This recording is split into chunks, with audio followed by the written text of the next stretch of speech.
आना सेंसिबल, दिल का लगाना नॉनसेंस, प्यार जताना सेंसिबल, प्यार निभाना नॉनसेंस, खाने के और दांत दिखाने के और दांत, नॉनसेंस है सेंसिबल, इसके अपने सिद्धांत। कोई पैसे पीछे मर जाओ, ओ यारो कुछ कर जाओ, कोई सच्चाई तो की लेना, झूठ दिले सुन पड़ जाओ, मुल्क तो अपने की लेना, मुल्क को डुबो के तर जाओ, वादे करना सेंसिबल, वादे निभाना nonsense. Honesty is a big offense. Rules and regulations decided by Nonsense Private Limited.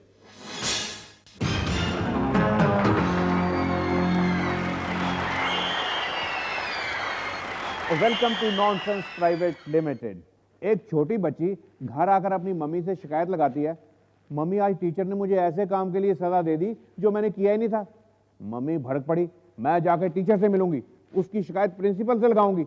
ऐसा कौन सा काम है जो तूने किया ही नहीं और तुझे पनिशमेंट मिल गई? बच्ची बोली, जी होमवर्क।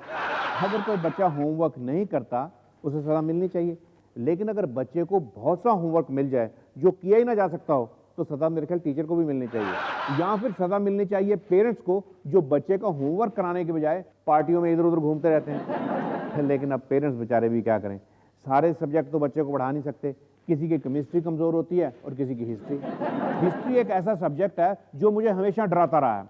हिस्ट्री के डर से मैंने साइंस पढ़नी शुरू कर दी थी, क्योंकि मुझे ये याद नहीं रहता था कि बाबर पहले आया या हुमायूं, पानीपत की लड़ाई पहले हुई है या प्लासी का युद्ध। कई बार मैं सोचता हूँ अकबर अगर आज के ज़माने में आ जाए और उसे खुद हिस्ट्री की ट्यूशन पढ़नी पड़ जाए तो उसके होश ठिकाने आ जाए।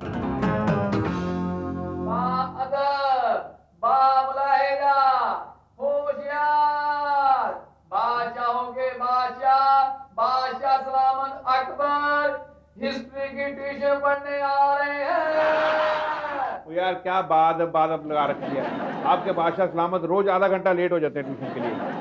बादशाह सलामत आ गए। माफ कीजिएगा जनाब, हमें देरी हो गई, क्या करें, वो कमबख्त बग्गी ही खराब हो गई। हाँ अपना, आप रोज कोई ना कोई बहाना लगा देते हो, कभी बग्गी खराब होगी, कभी घोड़ा बीमार हो गया, कभी ट्रैफिक ज्यादा था। नहीं जनाब, अब आगे से ऐसा नहीं होगा, लेकिन क्या करें, कमबख्त बग्गी भी तो पुरानी हो गई है। आप कुछ सेकंड हैंड गाड़ी खरीद के उसमें डीजल इंजन क्यों नहीं रखवा लेते? ठीक है, हम इसके बारे में दीवान खास में गुफ्तगू करेंगे। चलो गुफ्तगू करते रहना। आप ये बताइए कि एक पुराने राजा थे चंद्रगुप्त मौर्य, वो कौन सी शताब्दी में पैदा हुए थे? क्या गुस्ताखी है, हम खुद बादशाह हैं, दूसरे बादशाह के इतिहास के बारे में हम क्यों याद रखें? आप गुस्सा थूक दीजिए बादशाह सलामत, आप यहाँ पढ़ने आए, लड़ने। लगता है आपने होमवर्क भी अच्छी तरह नहीं किया। अजी क्या कहें जनाब, कल दीवाने आम में बहुत काम था, बहुत से अहम फैसले सुनाने थे। ठीक है, आप ये बताइए कि आपने महमूद गजनवी का नाम सुना है? वो महमूद, वो पड़ोसन वाले। या कच्चा तोर नार कर के श्रृंगार, या कच्चा तोर नार कर के श्रृंगार, मर मन के द्वार या घुटत जात हम मरत जात। मैं उसकी बात नहीं कर रहा, मैं उस महमूद गजनवी की बात कर रहा हूँ जिसने हिंदुस्तान पे कई हमले किए। नाम तो सुना है महमूद गजनवी। अभी मैंने परसों आपको पढ़ाया महमूद गजनवी के बारे में, आपको कुछ याद नहीं रहता? क्या करें जनाब, ये मजमून ही ऐसा है, हिस्ट्री कमबख्त हमें याद नहीं रहती। हिस्ट्री तो याद रखनी पड़ेगी, कंपटीशन का जमाना है। दक्षिण भारत के राजा 90% नंबर लेके पास हो रहे हैं और आपके कुल मिला के 90 नंबर नहीं आते। क्या करें जनाब, एक फैमिली प्रॉब्लम चल रहा है, बहुत टेंशन। कैसी टेंशन जहां अपना? हमारा लख्ते जिगर है ना सलीम। हाँ, जो पिछले दिनों मिस दिल्ली के चक्कर में फंस गया था। नहीं, अब वो पुलिस के चक्कर में फंस गया है। वो कैसे? उसके पास से 10 ग्राम अफीम पकड़ी गई है। दोस्तों, नशा कोई भी हो, चरस, गांजा, कोकीन, अफीम या शराब, आदत हर चीज़ की बुरी होती है। विस्की लोग पहले फैशन के लिए पीते हैं, धीरे धीरे अल्कोहलिक हो जाते हैं, शाम होते ही उनके घंटियाँ बजनी शुरू हो जाती हैं। मेरा एक दोस्त, उसने दबा के दारू पी हुई थी, जगह जगह उसके चोटी लगी हुई थी, खूनी छिली हुई थी, माथे से खून बह रहा था, लड़खड़ाता हुआ रिसेप्शन पे पहुंचा। साहब ये 212 नंबर की चाबी देना जरा। मैनेजर ने पीछे देखा, कहता 212 में तो कोई साहब ठहरे हुए हैं। कहता साहब क्या जी, मैं ही ठहरा हुआ था, जरा दारू पी के खिड़की से बाहर गिर गया था। कई लोगों को शराब की इतनी आदत पड़ जाती है कि उन्हें वही दोस्त, वही अड्डे, वही एटमॉस्फेयर अच्छा लगता है। एक आदमी सारी रात शराब पीता रहा, सिगरेटों का धुआं, शराब की बदबू। सुबह के 4 बज गए। जब अहाते से बाहर निकला, नाक सिकोड़कर गेटकीपर से पूछता है, भाई ये बदबू कैसी है? दरबान बोलता है, ताजी हवा जनाब।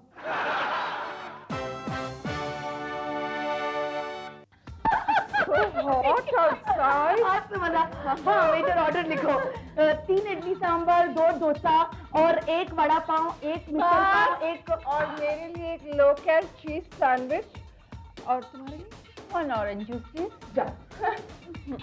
कितना खाओगी? वैसे आज कितना मजा आया ना, कितने दिनों बाद हम सब टाइप से पहुंचे हैं। एक साथ हाफ एन आवर लेट।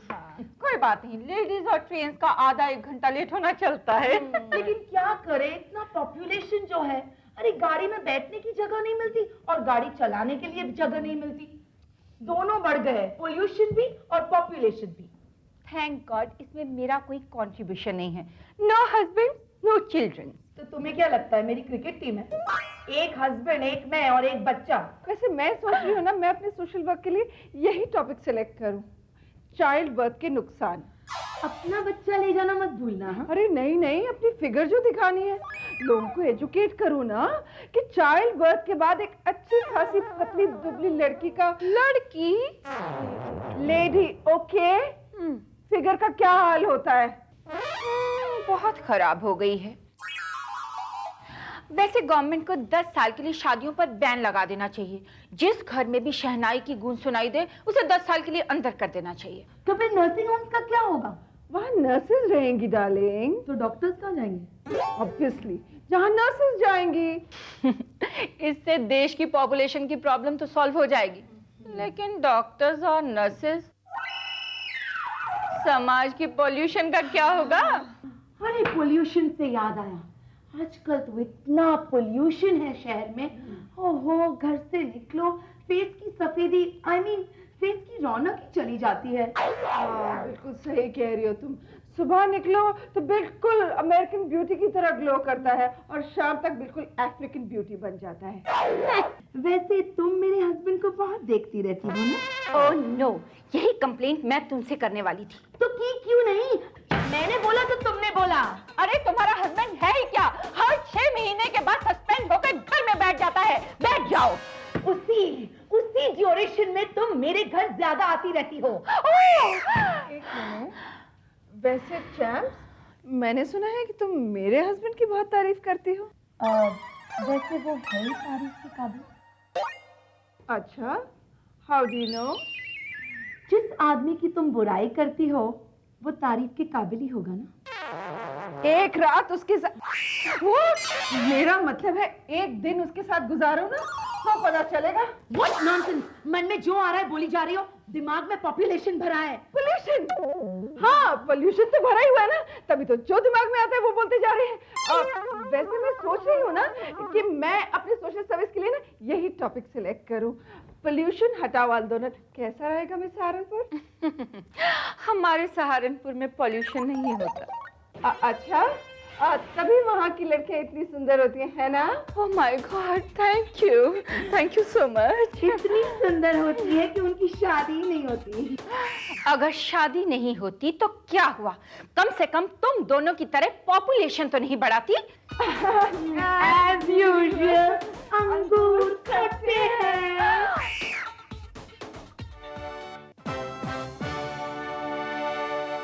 दोस्तों नमस्कार, वेलकम टू दिस प्रोग्राम। आज का प्रोग्राम बहुत डिफरेंट है क्योंकि इसमें कोई कंफ्यूजन नहीं, कोई गलती का चांस नहीं। अगर कोई गलती हुई तो मुझे डांट पड़ेगी। भला आप पूछेंगे कि मुझे डांटने वाला कौन है? डांटने वाले हमारे आज के गेस्ट, एक टीचर मिस्टर विद्या सिंह जी। सब वेलकम। सर, एक टीचर जो होती है उसकी इतनी बड़ी शख्सियत होती है कि लोग आमतौर पर उसे राष्ट्र निर्माता कहते हैं, नेशन बिल्डर्स। वैसे आप मुझे स्टूडेंट कॉन्ट्रैक्टर भी कह लेंगे तो मुझे कोई ऑब्जेक्शन नहीं है। स्टूडेंट कॉन्ट्रैक्टर मतलब ठेकेदार? बिल्कुल जी, आजकल पेरेंट्स हमें ठेका ही देते हैं आप हमारे बच्चे को 10th पास करवा दो, BA पास करवा दो या नर्सरी में एडमिशन दिलवा दो। तो ठेकेदार साहब, आप टीचर कैसे बन गए? मैं कुछ और नहीं बन सका तो टीचर बन गया जी। विद्या सिंह जी, आप पर ये इल्जाम है कि आप क्लास में बच्चों को पढ़ाते ही नहीं। लो, ये तो बिल्कुल गलत इल्जाम हुआ ना। अगर 40 मिनट की क्लास होती है, 20 मिनट हम इतना बढ़िया पढ़ाते हैं कि बच्चा सोचता है कि ऐसा टीचर ही कोई नहीं है, और 20 मिनट हम इतना घटिया पढ़ाते हैं कि स्टूडेंट सोचते हैं कि हमारे जैसा नालायक स्टूडेंट ही कोई नहीं। सर, पर ये करने का क्या फायदा? बच्चों को एहसास होता है कि हमें ट्यूशन पढ़नी चाहिए ताकि बाकी के 20 मिनट भी हम समझ सकें। अच्छा, अब मुझे समझ आया आपके घर शाम को इतना रश क्यों होता है। साइकिल और स्कूटरों की लाइन लगी होती है। हाँ, वो स्टूडेंट्स ही वहाँ पार्किंग करते हैं ना, और पार्किंग का ठेका हम अलग से दे देते हैं, उसके भी हमारे 4 पैसे बन जाते हैं। मतलब साइड बिजनेस। साइड बिजनेस की और बात सुन लो जी, वहाँ जो साइकिल स्कूटर खड़े होते हैं ना, हम उनकी हवा निकाल देते हैं और हवा भरने के अलग से पैसे ले लेते हैं। सर, आप एजुकेशन की बात करिए सिर्फ। आप भी सिर्फ एजुकेशन के बारे में पूछिए ना, इधर उधर ना पूछिए। अच्छा, आप ये बताइए कि आप टीचिंग प्रोफेशन में इतने साल रहे हैं, आपके हिसाब से टीचर स्टूडेंट का क्या रिलेशनशिप होना चाहिए? मेरे ख्याल से ज्यादा इंटीमेट रिलेशनशिप नहीं होना चाहिए। इससे कई बार कोई स्कैंडल उभर के आ जाते हैं, जैसे इंटीमेसी की वजह से कई टीचर अभी पीछे फंस गए। मैं उस रिलेशनशिप की बात नहीं कर रही, मैं उस गुरु शिष्य परंपरा की बात कर रही हूँ जिसमें आमतौर पर स्टूडेंट्स टीचर की रिस्पेक्ट करते हैं। वैसे तो टीचर्स को स्टूडेंट की रिस्पेक्ट करनी चाहिए, बल्कि स्टूडेंट के पेरेंट्स की रिस्पेक्ट भी करनी चाहिए। पेरेंट्स कहाँ से आ गए बीच में? भाई, पेरेंट्स पैसा देंगे तभी तो बच्चा ट्यूशन रखेगा। अच्छा सर, अब आपको यहाँ पे एक इतना इम्पोर्टेंट प्लेटफॉर्म मिला है, आप अपनी प्रॉब्लम्स लोगों को बता सकते हैं। अब बताइए, एज ए टीचर आपको क्या प्रॉब्लम है? देखो, जो टीचर्स होते हैं उनको एक तो मिड डे मील जरूर मिलना चाहिए। Mid day meal? पर वो तो बच्चों के लिए है। बच्चे क्लास में बैठ के खा रहे हो और टीचर खिड़कियों से झांक रहे हो, ये अच्छा लगता है? और दूसरी प्रॉब्लम ये है। सर प्लीज सर, टाइम खत्म हो रहा है हमारे प्रोग्राम का। आप स्टूडियो में आए, हमारे प्रोग्राम का टाइम भी जरा खत्म हो गया है, तो sir thank you so much. दोस्तों नमस्कार। और मेरा चेक? सर, ये एजुकेशनल प्रोग्राम है, इसका कोई चेक पैक नहीं होता। अच्छा, फिर आप अपने बच्चों की ट्यूशन ही लगवा रहे?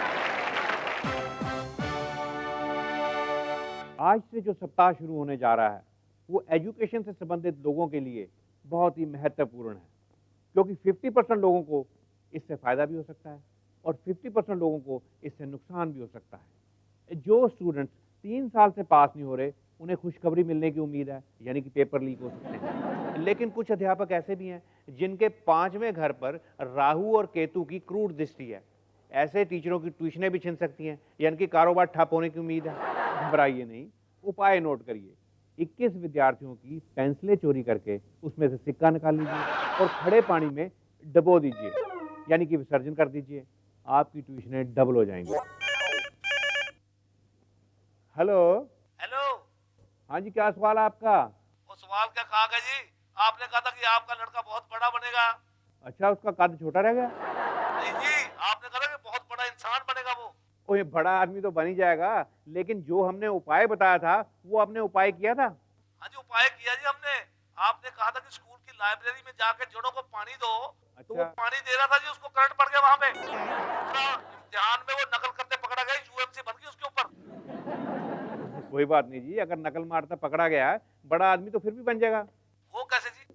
वो एक दिन पॉलिटिक्स में जाएगा और बहुत बड़ा नेता बनेगा, हो सकता है एजुकेशन मिनिस्टर बन जाए। बहुत बहुत शुक्रिया, बड़ी मेहरबानी। Okay, thank you.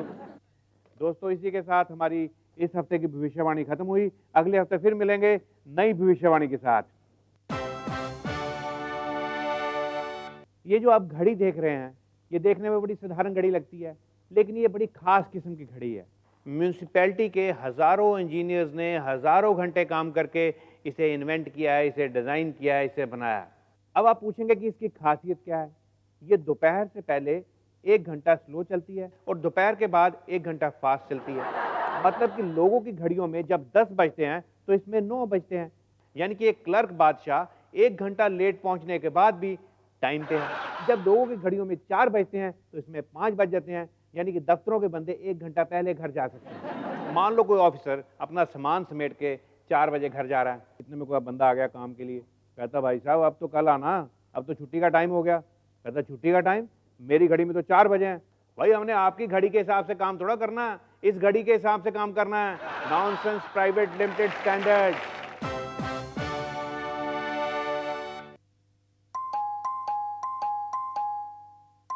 वो आ रहे हैं भाई, आ रहे हैं। कौन है ये जो घंटी पे हाथ रख के भूल गया? अरे पता नहीं है भाई, घंटी बजाने के लिए होती है, खेलने के लिए नहीं। खोलते हैं। कौन है ये? मेरे घर में पुलिस आई है कि डाकू आए हैं? ओ इद्रिस, यही है वो आदमी? हाँ साहब, यही था साहब। क्या नाम है अभी तेरा? तेरा? मैं मेहता जी। ओह मेहता जी, ये रही आपकी घड़ी। हाँ। ये घड़ी रिसीव करिए और हमारा शुक्रिया अदा करिए। ना क्यों शुक्रिया अदा करूं? ये घड़ी मेरी है ही नहीं। तो ये आप ही की घड़ी है। जब आप सुबह सैर कर रहे थे, ये आपके हाथ से छीन के भाग गया था।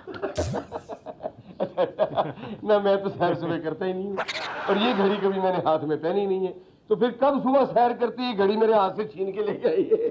ओए बेजुबान आदमी, कुछ तो बोल। मेहता साहब याद कीजिए मेहता साहब, जब सुबह आप अपना कुत्ता घुमा रहे थे, ये घड़ी में आपसे छीन कर भागा था। है ना बेवकूफ आदमी। मैं इसी को कह रहा हूँ। भाई कौन सा कुत्ता? किसका कुत्ता भाई? अरे वही कुत्ता जिसको आप सुबह रोज सैर कराने लेके जाते हो।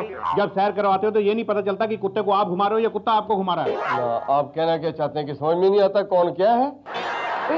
जब मेरे पास कुत्ता ही नहीं है तो मैं कुत्ता घुमाने लेके क्यों जाऊंगा? और वैसे भी सारे कुत्ते एक जैसे दिखाई देते हैं। लेकिन सारे मैते तो एक जैसे दिखाई नहीं देते। सर ये ऐसे नहीं मानेगा। साहब मान वो नहीं रहा, अब मार मुझे रहे हैं। क्या है, मैं नया भर्ती हुआ हूँ, हाथ साफ कर रहा हूँ, मेरे साथ कोऑपरेट करो यार। ठीक है। देखिए, अभी तो हम आपके घर आके शराफत से आपको पूछ रहे हैं कि ये घड़ी आपकी है, आप मान नहीं रहे। लेकिन एक बार आपको थाने ले गए, वहां जाके आपसे पूछा, इससे पहले कि आपसे पूछे आप खुद ही मान जाओगे घड़ी हमारी है। लेकिन साहब, आप क्या साहब कर रहे हैं? मैं इतनी देर से समझा रहा हूँ, आप समझ नहीं रहे हैं। जब तक हम इस इलाके में हैं, कोई गुंडागर्दी नहीं, कोई चोरी चिकारी नहीं। चलो चलो। कमाल है। लेकिन ये घड़ी तो मेरी है ही नहीं। क्या? नहीं कुछ नहीं। मैं ये कह रहा था, ये घड़ी की रसीद है। घड़ी तुम्हारी है, रसीद मेरे पास होगी। ठीक है, थैंक यू, सॉरी। यही है वो? हाँ डैडी, यही है वो अंकल। कहाँ तुम्हारा पागल कुत्ता? मेरा पागल कुत्ता? कमाल हो गया, जो देखो कुत्ता कुत्ता चिल्ला रहा है। अभी इंस्पेक्टर साहब गए, वो भी कुत्ता कुत्ता बोलते गए। कौन सा कुत्ता भाई? वही कुत्ता जिसने सुबह मेरे बेटे को काटा। काटा? मतलब हमारे घर में तो कोई कुत्ता नहीं है, यकीन मानो आप। तो सुबह किसे घुमा रहे थे? और सुबह से मैं घर से बाहर ही नहीं निकला, तो कुत्ता कहाँ से घुमाने चला जाऊंगा बताओ? तो फिर ये क्या? ओहो सर ये ऐसे नहीं मानेगा। मानेगा कैसे नहीं? हाँ भाई, और मेहता कुत्ता किधर है? फिर कुत्ता? कौन सा कुत्ता जी? मेरे पास कोई कुत्ता नहीं है। अच्छा, तो तुम्हारे पास ये घड़ी कैसे आ गई? जी ये घड़ी मेरी नहीं, आपकी है ना। ये तो घड़ी मेरी है तो तुम्हारे पास क्या कर रही है? आपने तो मुझे कहा कि सुबह जब मैं घूम रहा था तो चोर मेरे हाथ से घड़ी चुरा के ले गया। हाँ, तो चोर ने क्या बात कही आपसे, वो पूरी बात बताओ भाई। जी चोर ने यही कहा ना कि जब मैं सुबह कुत्ता घुमा रहा था। अच्छा, कुत्ता घुमा रहे थे, मतलब कुत्ता आपका। कुत्ता किधर है? कुत्ता? कौन सा कुत्ता जी? सर ये बुड्ढा खुद कितना झूठ बोलता है यार। तेरी घड़ी तेरे पास है, तेरा कुत्ता भी तो तेरे पास ही होगा। तो मैंने कहा ना साहब, मेरे पास कोई कुत्ता ही नहीं है। अच्छा, तो फिर ये घड़ी तेरे पास कैसे आई? ठीक है, इसकी रसीद कहाँ है? रसीद? इसकी रसीद मेरे पास कहाँ से आएगी? मेरे पास नहीं है। सर इसके पास तो रसीद भी नहीं है। ये बुड्ढा बहुत चालू है। सर ये घड़ी चोरी की है। तो हमारे एरिया में घड़ी चोर, ले चलो इसे थाने, बना लेते हैं ऐसे भी इद्रिस। एक मिनट साहब, अगर ऐसी बात है तो मैं मान लेता हूँ कि ये घड़ी मेरी है। अच्छा, फिर कुत्ता किधर है? कुत्ता? देखो, चोरी कबूल कर लो, सर छोड़ देंगे। ठीक है जी, मैंने मान लिया ये घड़ी भी मेरी है, और सुबह मैं ही कुत्ते को घुमाने ले गया। जब कुत्ते को घुमाने लेके गए थे तो अपने कुत्ते से इस बच्चे को कटवाया क्यों? बच्चा? कमाल है। देखो जी, घड़ी कुत्ते तक तो ठीक है, अब ये बच्चा कहाँ से आ गया बीच में? और मैंने तो इसे पहली बार देखा है ना। सुबह जब अपने कुत्ते से इसे कटवाया था तो इसे देखा नहीं उस टाइम? कुत्ते से कटवाया था, पर मेरे पास तो कुत्ता ही नहीं है। Shut up! तुमने अभी अभी बताया कि तुम्हारे पास कुत्ता है। सर ये बार बार अपना बयान बदल रहा है, एक बार इसको थाने ले चलो। ठीक है जी, मैं ही मान लेता हूँ कि मेरे कुत्ते ने इस बच्चे को सुबह काटा था। तो फिर इसके इलाज का खर्चा पानी कौन देगा? क्या यार, तेरे कुत्ते ने काटा है, बिल भी तो तू ही देगा। सर एक बार ले चलो इसको।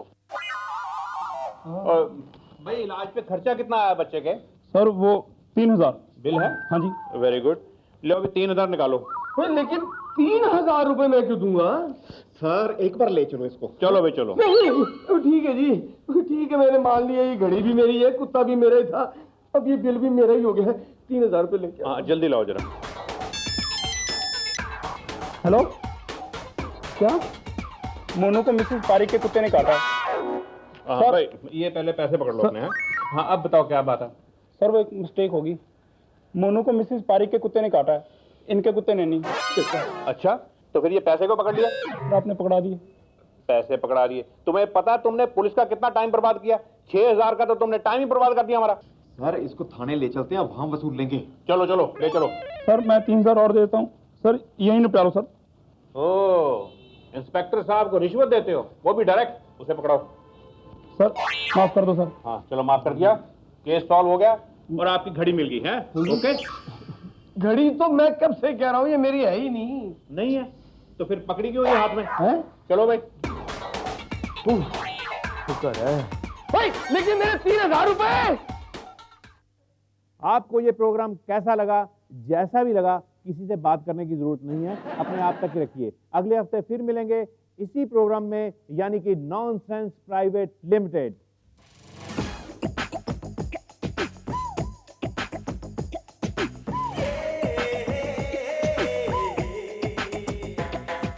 दिल का आना सेंसिबल, दिल का लगाना नॉनसेंस, प्यार जताना सेंसिबल, प्यार निभाना नॉनसेंस, खाने के और दांत सिखाने के और दांत, नॉनसेंस है सेंसिबल, इसके अपने सीधे